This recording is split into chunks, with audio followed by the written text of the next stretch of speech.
Такнете и со една идеја, бевте потикнати од проблемот со професионалните војници, веројатно искуството стекнато како министер за одбрана.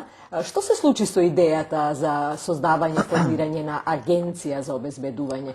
Бидејќи на пазарот денеска имате стотина агенции се регистрирани, присутни, вооружени луѓе, цивили шетаат по градот и се некого чуваат?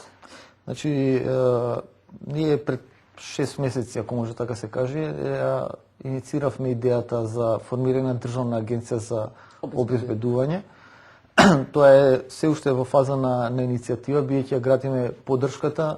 Значи, не е тоа само лично моја идеја, туку станува збор за граѓанска иницијатива која што ја поддржува поголем дел од независните синдикати и на професионалните војници, и на одбраната, и на полицијата, синдикатот на безбедносните структури, некои од приватните агенции за обезбедување, бидејќи сметаме дека е навистина квалитетно решавање прво на прашањето на професионалните војници, не како што ова сега се решава. Ние се обидувавме да и на власта и објасниме дека овој предлог за нивно решавање преку таа форма на активна резерва е погрешен, бидејќи не постои нигде во свет стари професионални војници да ги избркате на улица и после да ги вклучите во таа така наречена активна резерва. Самиот состав на активна резерва подразбира нешто друго, а не подразбира луѓе што се веќе војници и се обучени да ги сврлите во својот безбедносен сектор и после да ги вклучувате.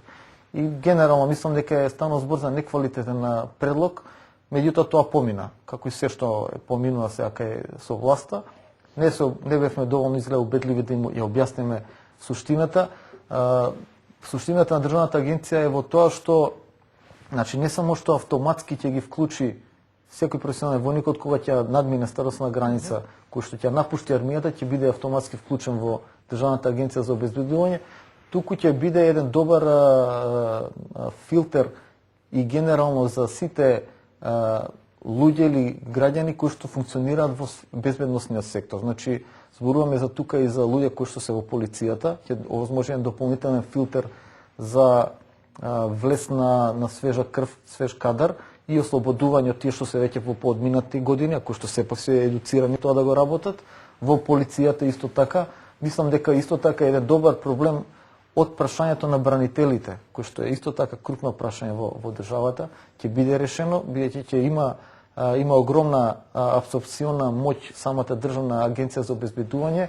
Значи станува збор за обезбедување од страна на државата на државните институции, значи буквално на сите. Денеска нели се обезбедуваат на различни културни институции, школи, градинки. Тоа би требало и тоа се работи преку приватните агенции за обезбедување, каде што од една страна имаме исто така сличен еден монопол на неколку агенции приватни кои што се блиски до власта, само тие можат претежно да се вклучат во оваа трка, и од друга страна имаме апсолутно отсуство на било какви стандарди на обезбедување на објекти и на граѓани. Значи ние зборуваме дека треба се постигнат стандардите, да не ни се случи како што ни се случуваше овие страшни сцени и епизоди по училиштава, например, каде што нели имаме и со фатални последици. Значи треба се знае колку луѓе обезбедуваат, со кои стандарди, што е нивниот обем на дејност, не подпишување на договор на училиштето, например, со некоја приватна агенција и ми кажуваат од тие наши состаноци што ги имаме, негде обезбедуваат еден, негде двајца, негде четворица. Значи мора да се постигнат стандарди. За граѓаните, крајната цел е нормално граѓаните да се осеќаат безбедно и сигурно, како што се осеќаат во една Америка, например, или во било која западна друга држава. Значи ние не само што лично како човек кој што е веќе 15 на години вклучен во таа сфера на безбедноста, ја мислам дека нас и реално ние сме би требало да бидеме пред прагот на една нова безбедносна реформа во државата. Бидејќи исто како што зборуваме пример за НАТО, дека е во постојан процес на трансформација, така и безбедноста не само што е подигната, што е на повисоко приоритетно ниво кај овие модерните општества и државите, и тоа како имаат посебна концентрација кога станува збор за прашањето на безбедноста, бидејќи тоа е основното.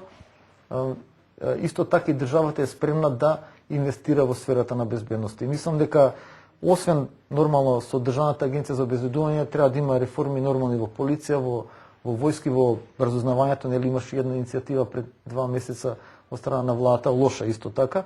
Така да Државната агенција за обезбедување за сите тие луѓе во секторот на безбедноста би била еден добар филтер каде што ќе ги абсорбира. Од една страна ќе можат, навистина има бројни државни институции кои што ќе можат сите овие луѓе да едноставно без да се грижат што ќе прават понатаму во животот, да влезат во таа агенција и да продолжат да обавуваат и да функционираат во делот таа безбедност. Бидејќи видите, многу е тешко некој војник после 15 години да му кажете еве сега од војнички живот, тоа е сепак една голема трансформација, влегуваш во цивилен живот и сега се наоѓаш се како знаеш и умеш. А него си државата го обучувала да гради и да ја штити државата. Тоа е неговата професија. Не може преку ноќ да ја промени, може да ја модификува, меѓутоа не може радикално да ја промени.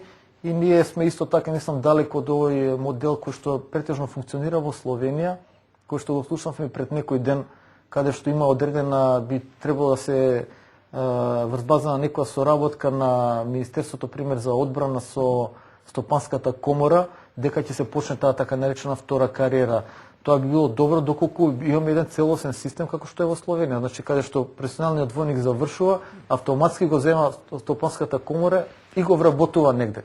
Кај нас само да се заврши на ниво на некаква спогодба или на желба дека ќе вршиме обука, а нема никој да гарантира вработување, мислам дека е незавршена работата. Така да мислам дека оваа државна агенција за обезбедување навистина ќе помогне и ќе биде еден катализатор на сите овие проблеми што ги имаме во сите овие сфери. Значи, дали стана збор за професионалните војници, дали за бранителите, дали за луѓето кои што на 25 години бенефициран стаж се уште млади се отпуштаат од војската или од полицијата, мислам дека може на еден начин да им се помогне, меѓутоа од друга страна тоа како ќе значи исто така бенефит за државата, бидејќи ние ќе мора да ја прошириме како држава, за да знаат граѓаните дека се сигурни, да ја прошириме сферата на дејност на државата. Значи, тоа мора да има државна контрола. Не може само приватни агенции да вршат контрола на се и се што некогаш да се поинформирани од тоа што се случува во државата од самата држава.